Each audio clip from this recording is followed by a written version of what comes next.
As we've been reporting, an earthquake has brought new devastation to Haiti. Landslides have made major roads impassable for aid groups.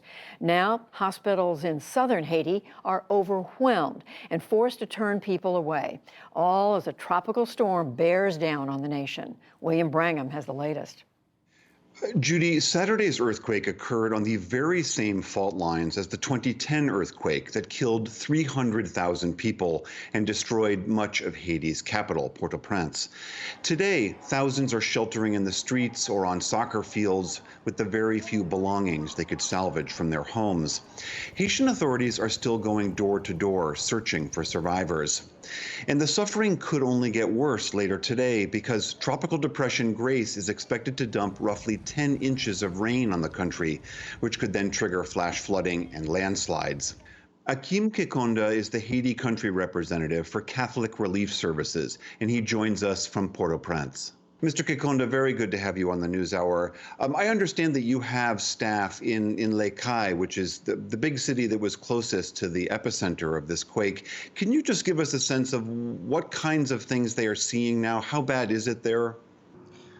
Yeah, thanks, William. So the team is reporting a severely damaged and destroyed city in Cayes.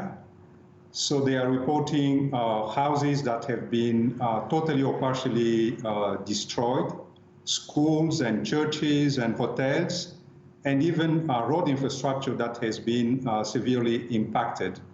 So the situation is really bad. And in terms of the population, they are suffering really a lot from the lack of everything.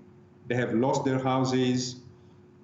They don't have drinking water, they don't have food, they lack everything. So the situation is really, really bad in Cayes right now. We've been hearing reports of a growing death toll, and certainly authorities are trying to find people who might still be living. Do you have a sense of the medical needs? Are hospitals able to be open and help the wounded right now? Yeah, so the few hospitals that are still up and running have been overwhelmed due to the number of injuries. The search and rescue teams are still working, as you said, going through the rubble and trying to find any survivors, if there's still any, or pull dead bodies from those rubbles. And is it your sense, just from the most pressing needs from a humanitarian point of view, is it food, is it shelter, is it tents? What's the most pressing thing that you all need to do your jobs?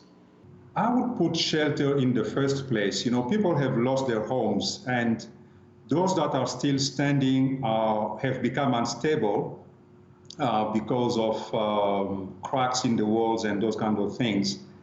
And we have a storm hitting Haiti today. Actually, it has started, and tomorrow. So people are exposed to the elements. So shelter is a really pressing need. The second most pressing need would be for water and hygiene items, just to ensure that we control COVID and we also prevent some waterborne and transmittable diseases. And thirdly, I would say food would be a very important and urgent need to meet, because people have lost everything, and we need to ensure that at least they have food to put on the table. We know that in the midst of all of this, Haiti is, of course, also dealing with the vacuum created by the assassination of President Moïse. Is it your sense that the government is able to organize as effective a response as it can, given the leadership vacuum, given the devastation? Yeah, actually, as you know, Haiti has been dealing with emergencies of this kind for quite some time. So the government has really developed skills and capacities. The Civil Protection Authority has a team that is doing its best to coordinate the efforts of our humanitarians, trying to ensure that we avoid a repeat of what happened in 2010 when You had thousands of organizations coming from everywhere and dumping all kinds of shipments on the airport tarmac with very little coordination. So the government is trying to ensure that we avoid those kinds of disasters this time around. All in all, I would say the government is doing a good job supporting the humanitarian response. That's good news in the midst of certainly a very awful tragedy. Akim Kakonda, thank you very much for being with us from Catholic Relief Services.